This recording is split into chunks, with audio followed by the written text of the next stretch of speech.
Nous sommes dans le quartier qu'on appelle Nzamian. Nzamian. Normalement, tout ça là, c'est Nzamian. Là, on cherche là où il y a l'argent. Et l'autre côté, c'est le Vietnam.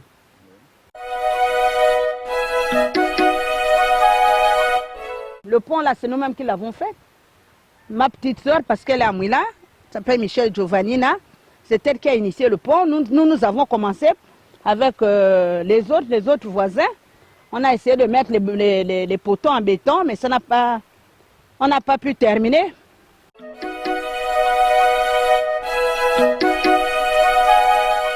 Il n'y a aucun opposant qui a eu les élections ici. C'est du n'importe quoi.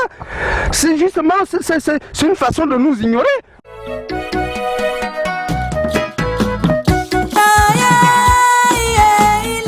Si les gens ne peuvent pas faire quelque chose, franchement, ça veut dire qu'il n'y a pas d'hommes politiques. Ça veut dire qu'on n'aime pas les Gabonais. C'est tout. Et puis nous, on va continuer. On va encore ramasser les planches. Et puis faire ça, là. Comme d'habitude, comme on a l'habitude de faire. Et puis la vie continue. On va vous dire quoi.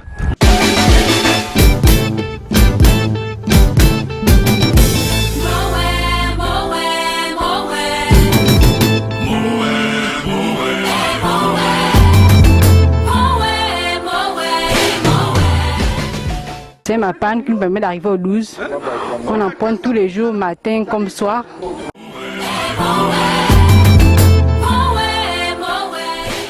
Nous ne faisons pas la politique. Nous appartenons à la société civile. Nous sommes des civils. Nous sommes une population.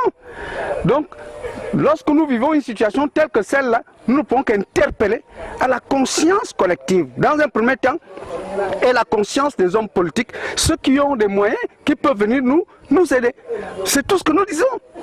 La nuit, la journée, la saison des pluies, la saison sèche, il y a tant de problèmes pour traverser le pont.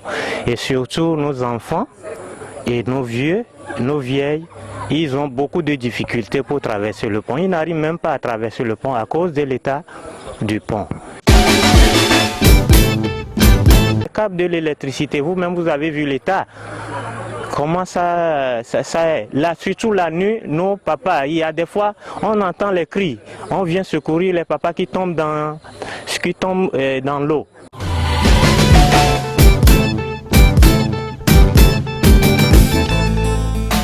Il n'y a pas de routes que non, les véhicules peuvent passer pour aller déposer le matériel à destination. Donc c'est ça, c'est pourquoi qu'on charge ça dans les sacs qu'on met à l'épaule pour emmener là-bas. C'est fatigant, c'est épuisant. Le quartier est toujours pareil, c'est toujours le même. Lorsqu'il y a pétrosé, ça s'inonde, on soulève les matériels en main, on marche n'importe comment. En fait, on voit comme si on n'est pas considéré, comme si les gens de la vie, ce sont des gens et nous sommes des chiens, des bêtes, je sais pas. Il n'y a rien pour le quartier. C'est comme si c'était même pas reconnu par l'État. Je sais pas si l'État connaît ici.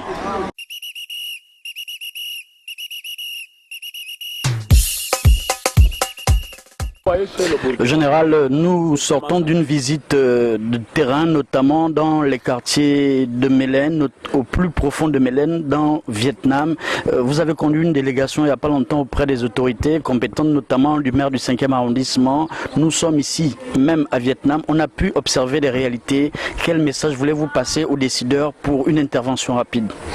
Il faut dire que depuis belle lurette, il a été toujours question des cris venant du MAPAN qui expriment leur désarroi par rapport à leurs conditions de vie.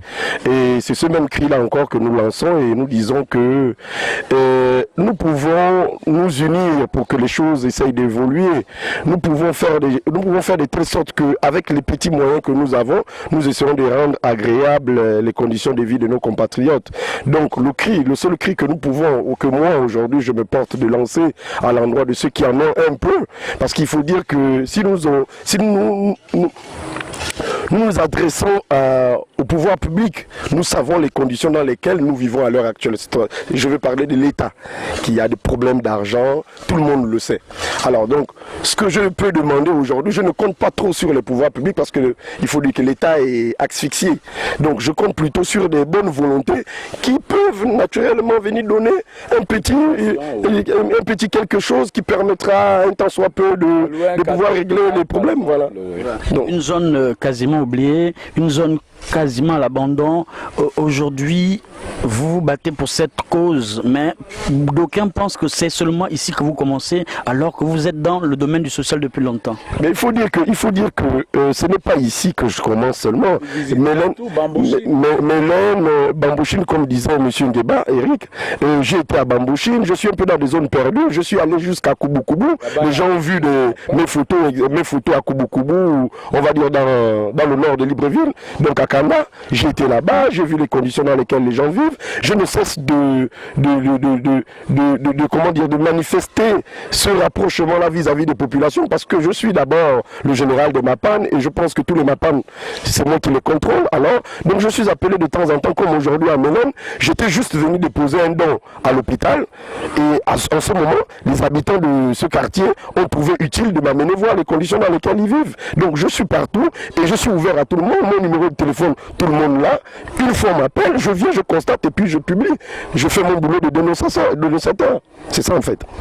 Panorama, votre émission au cœur des réalités sociales. Nous étions dans le 5e arrondissement pour un zoom sur un quartier à l'abandon, sur un quartier isolé des populations, sur un quartier hors de la civilisation, si on peut le dire ainsi. Comme vous apercevez derrière moi, vous voyez comment ces jeunes se battent chaque jour à transporter des sacs de ciment, de sable, pour pouvoir leur permettre d'avoir des habitats décents et de vivre dans des conditions idoines.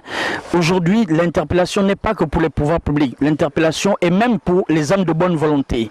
Nous nous battons au quotidien pour le social, faire voir aux populations et aux décideurs qu'il y a des gens qui sont en marge du développement, il y a des gens qui sont mis de côté. Comme le dit le chef de l'État Ali Bongo Ondimba, il n'est nullement question de mettre qui que ce soit de côté. Il est aujourd'hui important de globaliser, de généraliser pour que unis et ensemble et solidaires, le pays puisse avancer. Il n'y a pas de sous-homme, il n'y a pas de plus petit ou de plus grand. Nous sommes tous Gabonais à la même échelle. Nous sommes tous aujourd'hui appelés à servir la nation d'où que nous venons, d'où que nous soyons et qui que nous sommes. Aujourd'hui, c'était Como Info dans le quartier Vietnam, Mélène. On vous remercie.